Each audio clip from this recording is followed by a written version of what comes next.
அல்லாஹ்வின் நல்லடியார்களே, 4 பேர் மதிக்கிற மாதிரி நம்ம வாழணும், 4 பேர் மதிக்கிற மாதிரி நம்ம வாழணும், பெரிய பணக்காரனாக நம்ம வாழணும் அப்படின்ற ஒரு நோக்கத்தோடு ஒருத்தர் இந்த பணம், புகழ், கௌரவம் இதை மட்டுமே ஒருத்தர் நோக்கமாக வைத்து அவர் உழைத்தால், அந்த உழைப்பு ஒரு வேளை ஹலாலாக இருந்தாலும் அவர் மர்மை நாளிலே அல்லாஹ் ரப்பல் ஆலமீனுடைய தர்பாரிலே அவன் கோபம் கொண்ட நிலையில்தான் அவனை சந்திப்பார் அப்படின்னு பெருமானார் ஸல்லல்லாஹு அலைஹி வஸல்லம் அவர்கள் சொன்னாங்க.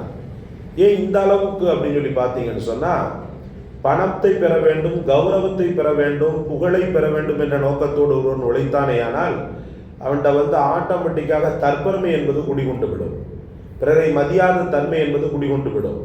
அவனுடைய நோக்கம் முழுக்க பணம் அப்படின்றதாக இருக்கிறதுனால, பேர் புகழ் அடைய வேண்டும் என்ற நோக்கத்தில் இருக்கிறதுனால, தன்னை விட கொஞ்சம் தாழ்நிலை மக்களை அவன் கிஞ்சிட்டும் கூட பார்க்க மாட்டான். கிபிரியத் அதாவது பெருமை என்பது அல்லாஹ்வுக்கு சற்றும் ரப்பல் ஆலமீனுக்கு பிடிக்காத செயல் மட்டுமல்ல, அவனை சொர்க்கத்தின் வாடையை கூட அல்லாஹ் தஆலா நுகர விடுறதில்லை. பெருமைக்காரனுக்கு மட்டும். விபச்சாரன், குடிகாரன், பெரும் பாவங்களை செய்தவன், இவனையெல்லாம் கூட அல்லாஹ் தஆலா அப்படி ஒரு வார்த்தையால் சொன்னானான்னு தெரியல. நபிகள் நாயகம் ஸல்லல்லாஹு அலைஹி வஸல்லம் அவர்கள் சொன்னார்களா என்று தெரியவில்லை.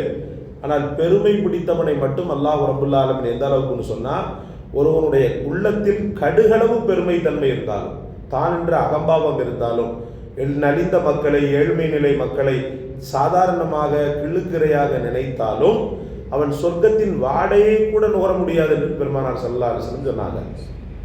ஒரு விபச்சாரம் செஞ்சவன் வர்றான், அல்லாஹ்வுடைய மன்றத்தில் உட்காந்துக்கிட்டு அவோன்னு அழுகிறான், என்னை மன்னிச்சிரு இறைவா, இத்தனை வருடங்கள் பாவமான காரியங்களை நான் செஞ்சுட்டேன், என்னை மன்னிச்சிரு இறைவான்னும் போது பிறரை பார்க்கக்கூடிய நிலையில கூட நானே பெரிய பாவி, இவங்கள்ட்ட போய் நான் பெருமை அடிக்கிறதான்ற தன்மை வந்துடும். ஆனால் இவன்கிட்ட அந்த தன்மை வரவே வராது.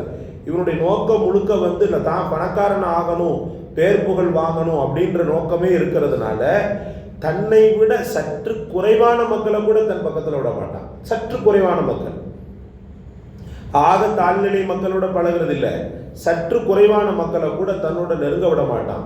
அவன் சுத்தி வர்றதெல்லாம் பணக்காரங்களை தான் சுத்தி வருவான். காரணம் என்னன்னு சொன்னா, இவன் நோக்கம் முழுக்க பணம் தான். எளிய நிலை மக்கள் அவனுக்கு தேவையும் கிடையாது, அவங்களோட பழகவும் மாட்டான்.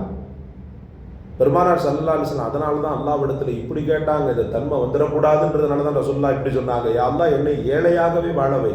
இது ஒரு தில்லு வேணும் இந்த மாதிரிலாம் கேட்கறதுக்கு. என்னை ஏழையாகவே வாழவை, ஏழையாகவே மரணிக்க செய், நாளை மறுமை நாளில் ஏழையாகவே எழுப்பு அப்படின்னு சொன்னாங்க ரசூலுல்லாஹ்.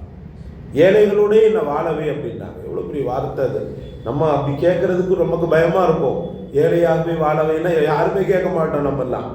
நம்ம இப்படி கேட்கலாம், யா அல்லாஹ் என்னை ஏழ்மை நிலையிலே இருக்கவை, நான் எவ்வளோ பெரிய பணக்காரனாக ஆனாலும் என் உள்ள ததும்பாத உள்ளத்தை கொடு, பெரிய டாம்பிகமான பெரிய அதாவது என்ன சொல்றது, அடுத்தவர்களை மதியாத ஆணவ போக்கோடு செல்வ செருக்கோடு வாழக்கூடிய இழிநிலையிலிருந்து என்னை காப்பாற்று, எல்லா மக்களுடைய துவாபரகத்தை பெறக்கூடிய ஒரு நன்மகனாக, ஒரு நல் மகளாக என்னை நீ ஆக்கு அப்படின்னு அல்லாஹ்விடத்தில் நம்ம என்ன செய்யலாம், இப்படி கேட்கலாம். ரசூலுல்லாஹி ஸல்லல்லாஹு அலைஹி வஸல்லம் ஏழையாக வாழவை அப்படின்றத நம்ம என்ன செய்யலாம், யா அல்லாஹ் என்னை எளிமையாக வாழவை அப்படின்னு கேட்கலாம். எளிமையா, அவர் சாதாரணமான அனுப்பா, அவரை எப்படியும் சந்திக்கலாம், யார்கிட்டையும் போய் பேசிடுவார். இந்த காட்சியை நம்ம சொல்றோமே, இவ்வளவு மதிப்பு அல்லாஹ் தஆலா அவருக்கு கொடுக்க காரணம் என்னன்னு நினைக்கிறீங்க?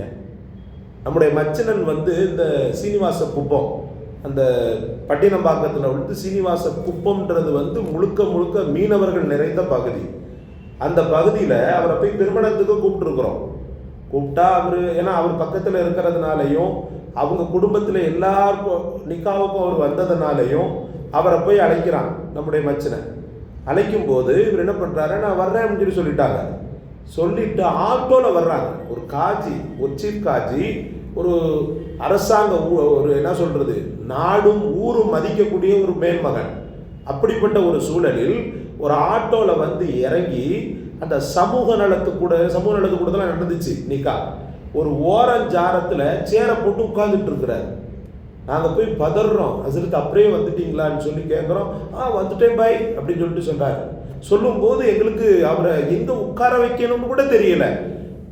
ஜி சொல்லாலோ சுப்பி நக்கோ ஹமூஷ் பெட், நாங்கள் அமைதியாக உட்காந்துக்குவேன், என்னை எதுவுமே பண்ணாதீங்க, நான் நிக்கா முடிச்சுட்டு அழகாக போயிடுவேன், என்ன கொஞ்சம் சீக்கிரம் விட்டுருங்க.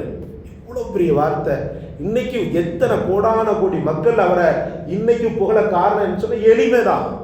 அவர் நினைச்சிருந்தாருன்னா ஒரு செகண்ட் சென்ற முதலமைச்சர் ஜெயலலிதா அவர்கள் ரொம்ப அந்த அவர் மேலே ரொம்ப அட்டாச்மெண்ட் உண்டு. ஒரு கார் ஒன்று கொடுக்கணுன்றாங்க. காருன்னும் போது சரி முதலமைச்சர் சொல்லும்போது நம்ம என்ன செய்யறதுன்னு சொல்லி சரின்றாரு. சரின்னு சொன்ன உடனே அதுக்கப்புறமா அந்த அம்மா சொல்லி விடுறாங்க, அதுக்கு சில விண்ணப்பங்களை மட்டும், அதாவது நீங்கள் கேட்குற மாதிரி ஒரு லெட்டர் பேட், மற்றதெல்லாம் நான் பார்த்துக்கிறேன், ஒரு லெட்டர் பேடை தயார் பண்ணி கையெழுத்து மட்டும் போட்டு விடுங்கன்னு உடனே இவர் விளக்கம் கேட்குறாரு இந்த ஊழியர்கள்ட்ட, என்ன சொல்கிறாங்க அப்படின்னு. அப்போது இந்த மாதிரி நீங்கள் கேட்குற மாதிரி ஒரு விண்ணப்பம் மாதிரி எழுதிட்டுட்டா அம்மா பார்த்துக்குருவாங்க. என்னுடைய ரப்பை தவிர வேறு யார்கிட்டையும் நான் கேட்க மாட்டேன். அப்படிதான் அந்த கார் வேணுன்ற அவசியம் இல்லை. அவங்க தர்றேன்னாங்க, சரின்ட்டேன். ஆனால் நான் கேட்டு அதுக்கு கிடைக்கிற மாதிரினா வேணான உடனே அந்த அம்மா இன்னும் கொஞ்சம் அவர் மேலே மதிப்பு, என்ன ஒரு மனிதர் அப்படின்னு சொல்லிட்டு. அப்போ எதுக்காகன்னு சொன்னால் இது முழுக்க முழுக்க எளிமையினால் ஏற்பட்டது தான். அவருடைய இபாதத்து அப்படி இப்படி பெரிய இல்மு அஸ்கரி, பெரிய எகிப்தில் படித்தவர், அரபி. ஆனாலும் அல்லாஹ் ரப்புல் ஆலமீன் எளியோர்களிடத்தில் அப்படியே பின்னி பிணைஞ்சி வாழ்ந்ததுனால எத்தனை மக்கள், அல்லாஹ் அக்பர், ஜனாசாவில் மக்கள் கடலுக்குள்ளே போனார். சில பேர் காலையிலே போய் பார்த்துட்டு வந்துட்டோம். அல்லாஹ் ரப்புல் ஆலமீன் இந்த ஒரு தன்மையோடு வாழ வைத்தான்னு சொன்னால் அதில் பெரிய வெற்றி தான். அல்லாஹ் ரப்புல் ஆலமீனிடத்தில் நாம் கேட்பது இதுதான், எளிமையாக வாழவை. செல்வத்தை கொடு, ஆனால் அதில் எந்த காலத்திலும் கொண்டு செல்வ செருக்க கொடுத்துறாத அப்படின்றத நம்ம துவாவா வைப்போம். அல்லாஹ் நம் அனைவரின் மீதும் தௌஃபீக் செய்வாங்க.